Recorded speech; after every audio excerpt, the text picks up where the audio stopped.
And that mindset changes your perception on when you go to the ballpark of like, I'm about to get super hot. Or my thought earlier on was like, oh God, I don't want the bat. Like I might hit another ground ball. I might go another 0 for 4. And then my slump now goes from 0 for 10 to 0 for 14, where the mindset is now, dude, I'm going to go 4 for 4 today because there's no way I'm going to have 10 more empty at bats. I'm about to get really effing hot. So that changed my whole perception of slumps. Instead of like tying my shoes a different way, it was like it's the mindset. Because if you think about the mind of like when you're in a slump and if you're putting your jock strap on the backwards, it's all in the mind. It's not really the jock strap that's getting your another hit, right? That's not doing it for you. It's the mind. It's the changing of the mindset. Yeah. What's a jock strap? It's like a cup. Okay. Yeah, it's a cup that holds everything You gotta wear together. a cup? You grew up in Orange County, right? I did, yeah. I grew up in Torrance, California, which is, like L.A. area. And then I moved in 8th grade to Laguna Niguel, and then I went to Aliso Niguel High School. My wife went to Tribuco, and then went to Santa Barbara. Yeah. What was your first moment playing baseball, or how did that start? Was it from your father, your mother, or? Yeah, my family is a baseball family. My mom's side, my dad's side was more football. So I played all sports growing up, and I could play.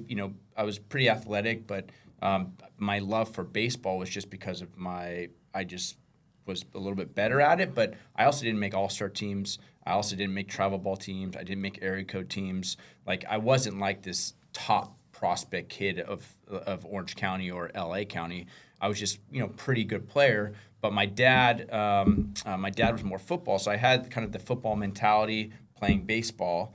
I got the work ethic from both my parents, but my mom's side, high school Hall of Fame coaches are on my mom's side. D1 baseball players are on my mom's side. Skip, did you ever have like a rock bottom moment throughout your career, and then how did you maybe get out of that? Oh yeah, I've been very vocal about it. I had anxiety when I was a player.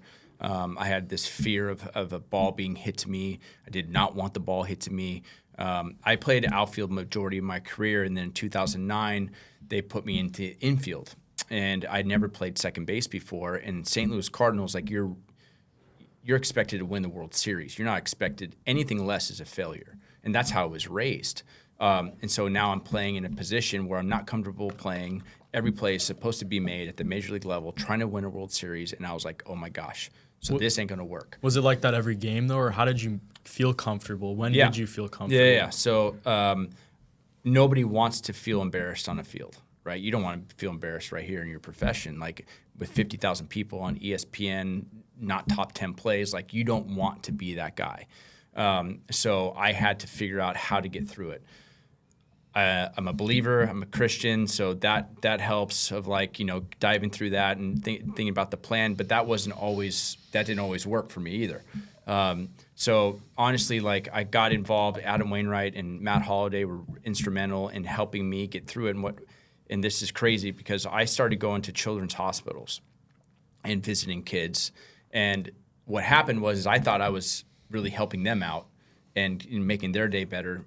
But what happened was they really put my life in perspective.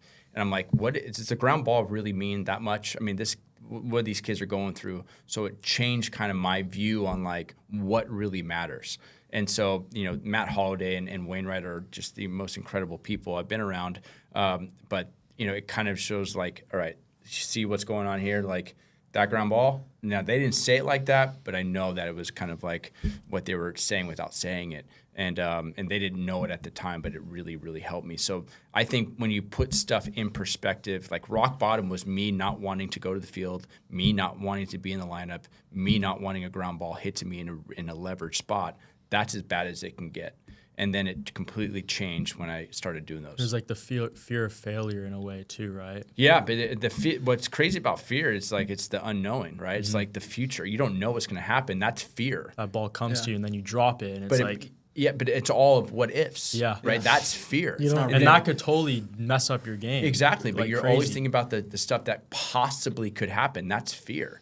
But it hasn't happened yet. But you're fearing it could happen. And I'm like, dude, why am I fearing this when nothing's happened yet? Like, what is the fear? So if you trust the processes, like the 1%, and you're doing everything you can, and then you put your life in perspective, it's like, then it's like, okay, wait a minute. Like, what am I fearing? What is fear? Did you still struggle with it your whole career, or was there a turning point? That was the turning point in 09. Oh, 09. Yeah. 09, the same year, it was like, all right, I can do this. And it got better. Now, there's certain times it creeps in. There's no doubt, when I was playing, and even with the Dodgers, I was thinking about it.